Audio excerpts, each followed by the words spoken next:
मथुरा में पहुंचे। मथुरा में ही जाते हुए बीच मार्ग में स्नान में ही अक्रूर जी को चतुर्भुज रूप के दर्शन श्री ठाकुर जी महाराज ने कराए, विराट स्वरूप के दर्शन कराए। अक्रूर के जीवन को धन्य किया, सफल किया। मथुरा पहुंचे। मथुरा में एक जगह जब उन्हें स्थान दिया गया, इतने में कन्हैया ने कही भैया ऐसो है दाऊ भैया मथुरा के विषय में बड़ा सुना है, तो चल के घूमिया। मैंने कहा देखिया मैं मथुरा नगरी कैसी है। बाबा थे कई, बाबा ने मना कर दी महाराज की लाला छोटो है, कन्हैया है, परमिशन ना मिले कि हम ना जान देंगे, पता ना कासे का दुष्टन की नगरी है, कासे का है जाए। अब दाऊ भैया थे सिफारिश करवा रहे, रिक्वेस्ट। महाराज बाबा थे कहो कि साथ में हम जा रहे हैं, ना तो अकेले तो जान ना देंगे। दाऊ भैया ने कह दी हाँ बाबा तुम चिंता मत करो, मैं आए घुमा घूमू के बढ़िया थे प्रेम से ले आऊंगा, तुम चिंता का बात की मत करो। बाबा ने देखा कि बलराम का विश्वास मानते हैं बड़ा है। देख बलराम कहते ऊधम मत करियो, कहते लड़ाई झगड़ा मत करियो, चुपचाप आराम से नगर घूम के शांति से घर आ जाइयो, ठीक। बलराम इतना सुनते ही कन्हैया को लेकर के चल दिए। मथुरा की जब नारियों को, स्त्रियों को पता चला कि आज स्वयं वो नंद का लाला, वो कृष्ण आया है जिसके विषय में इतने समय से हमने सुन रखा है,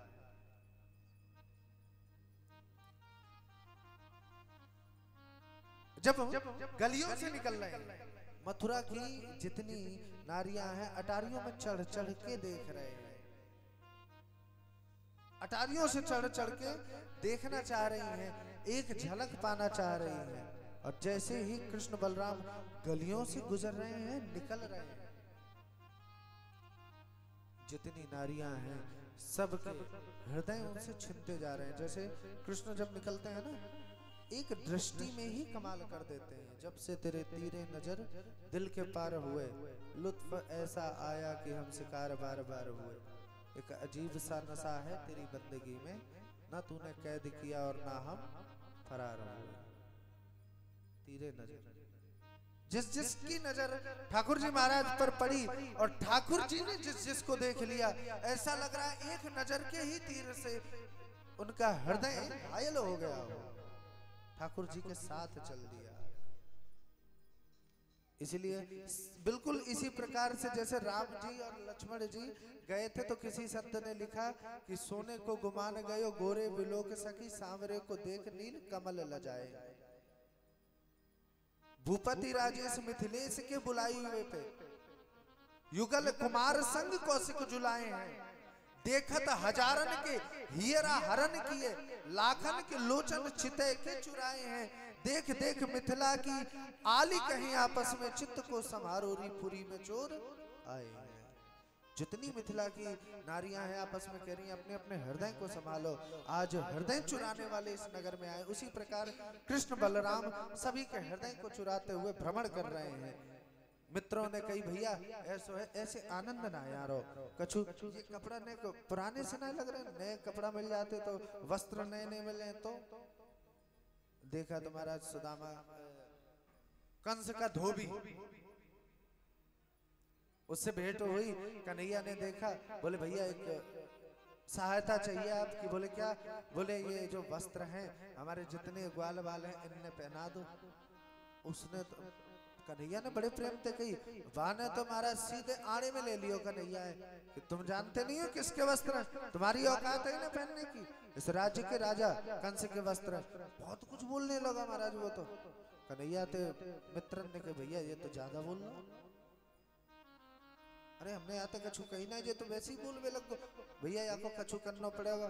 कन्हैया ने एक मुष्टिक से उस धोबी का उद्धार कर दिया, मुक्त कर दिया, वस्त्र धारण करवाए। अब जब वस्त्र तो धारण कर लिए, लेकिन कहाँ कंस और कहाँ छोटे छोटे ग्वाल बाल। जब कपड़ा पहन के रास्ता में चल रहे हैं तो झाड़ू लगती वही जा रही है, पूरी सड़क में झाड़ू लग रही है, धूल साफ हो रही है, तो ग्वाल बाल कह रहे हैं भैया ऐसा लग रहा है जैसे मंगैयन कैसे वस्त्र हमने पहन रखे, मंगुअन कैसे लग रहे हैं, इन्हें फिटिंग और करवाए दे। एक दर्जी के यहाँ वस्त्र अपने माप के करवाए, अपने नाप। इसके बाद सुदामा नाम की माली ने उन्हें हार माला पहनाई है महाराज, क्योंकि ब्रजवासी माला और चंदन, कुब्जा ने चंदन लगाया। 3 जगह से कमर टेढ़ी है कुब्जा की। परमात्मा ने पुकारा, कुब्जा ने जैसे ही सुना किसी ने सुंदरी कहकर के बुलाया है, पीछे मुड़ के देखी एक बार के लिए उसे लगा कि कोई मुझसे विनोद कर रहा है, हाथ से मजाक कर रहा है। लेकिन जब देखा कन्हैया गंभीर भाव से बुला रहे हैं, उसने कहा भैया क्यों मजाक उड़ाते हो? बोले देखो मैं बाहर की सूरत नहीं देखता, मन की सीरत को देखता हूँ, तुम्हारा मन बड़ा सुंदर है। इस प्रकार के वचन जब सुने, चंदन का आग्रह किया, चंदन लगाया। परमात्मा ने उस कुब्जा को परम स्वरूपिणी बना दिया है, स्वरूपवान बनाया। अंगूठे से अंगूठे को पकड़ के, हाथ से थोड़ी को पकड़ के झटका, परम स्वरूपिणी कुब्जा बन गई है। इसके बाद वर्णन कर रहे हैं महाराज सुखदेव जी, परमात्मा रणभूमि में गए, वहां पर धनुष को तोड़ा है। जितनी देर में एक पलक झपकाई जाती है उतनी देर में तो कन्हैया ने 3 टुकड़े कर दिए। उसके बाद पुनः आए कुवल्या पीड़ का उद्धार, मुष्टिक चारूढ़ आदि से मलयुद्ध किया है। और उस समय जब परमात्मा प्रांगण पर विराजमान है, जितने वहां बैठे हैं, इस दृश्य को देखने वाले सभी को परमात्मा अलग अलग स्वरूप में नजर आ रहे हैं। भक्तों को परमात्मा ईश्वर के रूप में नजर आ रहे हैं, मूर्खों को परमात्मा एक साधारण मनुष्य के समान नजर आ रहे हैं, आतताइयों को परमात्मा काल के स्वरूप में नजर आ रहे हैं, दुष्टों और महाराज जो प्रेम भाव से भजने वाली हैं उन्हें कांत स्वरूप में नजर आ रहे हैं। जैसी जिसकी भावना, जाकी रही भावना, जैसी प्रभु मूरत देखी तिन तैसे। मुष्टिक चारूढ़ से मलयुद्ध किया, उनका उद्धार किया। कंस का सिंहासन ऊंचे में बना हुआ था, खेल खेल में ही सिंहासन पर चढ़ गए सीधा। कंस के बाल पकड़ के घसीटते हुए ला रहे थे। अब जैसे ही कंस को घसीटते हुए लाने लगे, कंस को कष्ट हुआ, छोड़ने का आग्रह किया तो परमात्मा कह रहे मामा छोड़ने का आग्रह कर रहे हो, बाल पकड़ के घसीटना आपको तो अच्छे से पता होना चाहिए, कष्ट तो नहीं होता होगा, मुझे नहीं लगता इसमें कष्ट होता है।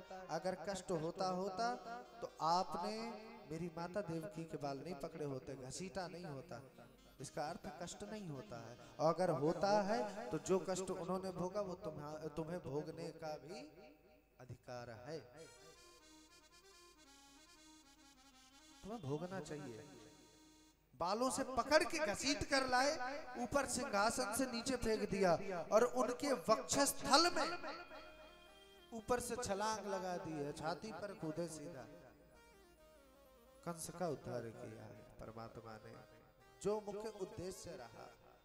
बोलिए कंस मर्दन भगवान की।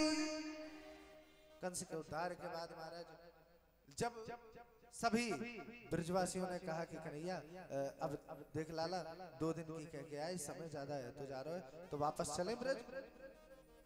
एक छोटा सा कन्हैया को हाथ पकड़ के खड़ो ग्वाल बाल, बहू हाथ पकड़ के कह रहा चलो महाराज जल्दी जल्दी चलो अब घर चले। कन्हैया ने कही भैया एक काम करो तुम जाओ, हमने कहा दिन और रुक के आते। जैसे ही ये सुनी महाराज ग्वाल बालन तो झटका सा लग गया, बाबा नंद परेशान हो गए महाराज, भैया यशोदा को क्या होगा, लाला जी का कह रहे ने कहा दिन, अरे तुम भैया के बारे में तो सोच, वो क्या पूछेगी मोते मैं क्या जवाब दूंगा। कन्हैया ने कहा भाई बाबा मेरा अभी यहाँ कछु दिन काम है, कछु दिन की बात है, तुम जाओ बस मैं पीछे पीछे आ रहा हूँ, तुम जाओ। ना चाहते हुए भी जाना पड़ा। वो जो छोटा सा ग्वाल बाल था ना, कन्हैया का हाथ छोड़ना नहीं चाह रहा, परमात्मा भी अपने हृदय में पत्थर रख के उसका हाथ छोड़ रहे हैं। वो अपने घरों को गए। इसके बाद कन्हैया ने बाबा अपने नाना को कारागार से मुक्त किया है। गद्दी पर आसीन किया, माता देवकी वसुदेव की भेंट हुई, उन्होंने आज अपने पुत्र को देखा है, वात्सल्य भाव उमड़ पड़ा है, दोनों ने अपने पुत्र को लाड़ लड़ाया। इसके बाद वर्णन करते हैं महाराज कन्हैया के जो संस्कार थे सबसे करा करके, जाति कर्म संस्कार और यज्ञोपवीत आदि सब करा करके संदीपनी मुनि के आश्रम में शिक्षा के लिए भेजा है। वहां पर कुछ ही दिनों में सभी विद्याओं में महारत हासिल करके वहीं सुदामा से मित्रता हुई, उन्हें द्वारिका आने का निमंत्रण दे गए पहले से। गुरु दीक्षा में गुरु जी को मरे हुए पुत्र को ला करके लौटाया है यमपुरी से। पंचजन्य नाम के राक्षस को मार करके पांचजन्य नाम के शंख को प्राप्त किया। इसके बाद जब लौट करके आए, आज माता देवकी स्वयं अपने हाथों से भोजन पकवान बना करके कन्हैया को खिलाने जा रही थी। जैसे ही माता देवकी को देखा रोना आ गया महाराज, मैया यशोदा की याद आ गई।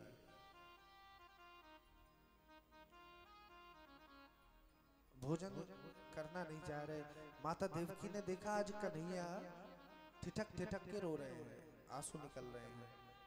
कुछ पूछती हैं कन्हैया, कुछ बोलते नहीं है। उद्धव आए, कन्हैया के मित्र हैं। जैसे ही उद्धव आए, देवकी माता से पूछे कि माँ कन्हैया है कहाँ?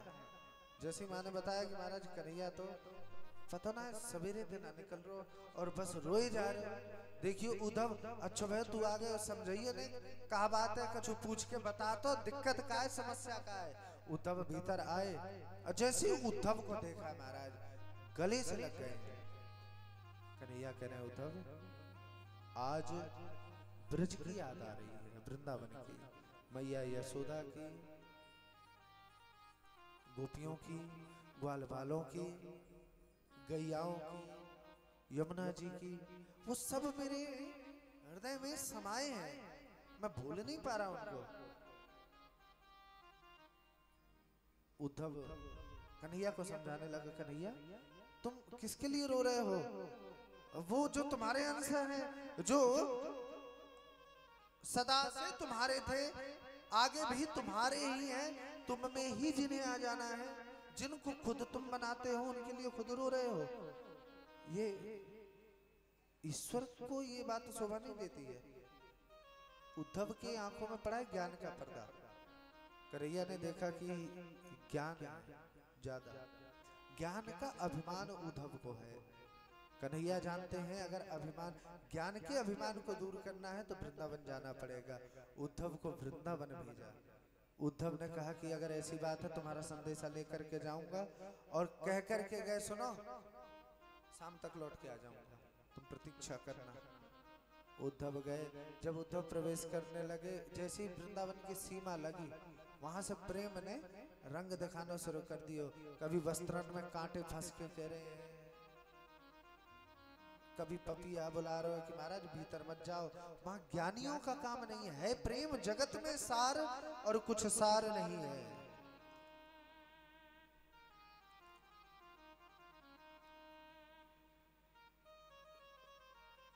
जब उद्धव जा रहे हैं तो बिटप झुक झुक के, पेड़ पौधे झुक झुक के रोक रहे हैं कि उद्धव मत जाओ। बिटप झुक झुक के कहते थे इधर आओ इधर आओ, पपीहा कह रहा था पी कहाँ यह भी तो बतलाओ। कहाँ जा रहे हो महाराज?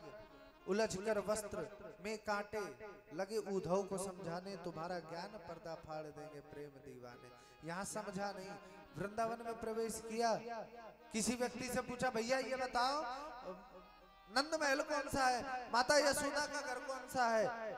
उस व्यक्ति ने कहा सुनो महाराज ये नाली देख रहे हो, ये कोई नाली नहीं है।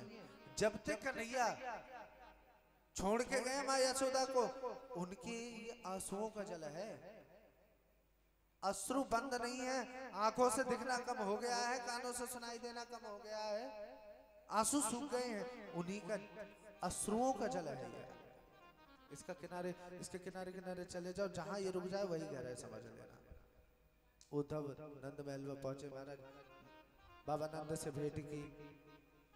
बाबा नंद ने कहा उद्धव यशोदा से मिलना चाह रहे हो, थोड़ा सा सचेत रहना, उसे जैसे ही पता चलेगा कि तुम मथुरा से आए हो वो परेशान हो जाएगी महाराज। उद्धव जैसे ही कह के गए, जैसे ही भीतर प्रवेश कर रहे हैं, माता यशोदा से कहने लगे मैया, मैया कहा था कि मैया यशोदा ने वहीं से हाथ दिखा दिया, शांत, शोर नहीं करो, लाला मेरा सो रहा है। मैया यशोदा ने ये कभी स्वीकार ही नहीं किया कि लाला मुझे छोड़ करके गया। शांत रहना, लाला मेरा पालने में सो रहा है, ज्यादा शोर करोगे तो उठ जाएगा महाराज। और मैं चाहती उठेगो तो फिर मुझे माखन मांगेगो, मक्खन खावे की जिद करेगो, तो भैया शोर मत मचाओ, मेरे लाला सुन दो। जब ये प्रेम देखा, ये भाव देखा, उद्धव की बुद्धि घूम गई। ऐसा भाव, ऐसा प्रेम। गोपियां परमात्मा के ना होने पर कभी कभी स्वयं को कृष्ण मान लेती हैं, स्वयं को कृष्ण समझने लगती हैं, लीलाएं करने लगती है। कोई गोपी पूतना बन जाती है, कोई कृष्ण बन जाता है, कोई कुछ बन जाता है। ये विशुद्ध प्रेम है उनका, निस्वार्थ प्रेम। उन्होंने कभी कोई चाह नहीं रखी, उन्होंने चाहा है तो केवल परमात्मा कन्हैया। वहां से महाराज जब उद्धव गए, गोपियों का समागम लगा था, गोपियों का एक मंडल बैठा हुआ था, पेड़ के पीछे से छुप करके देख रहे हैं। एक भौरे को देख करके गोपियां उस भौरे को भी कहती है कि तुम जरूर उस कृष्ण के ही दूत हो, वो भी काला तुम भी काले, जरूर तुम उसी के कोई संदेशक हो।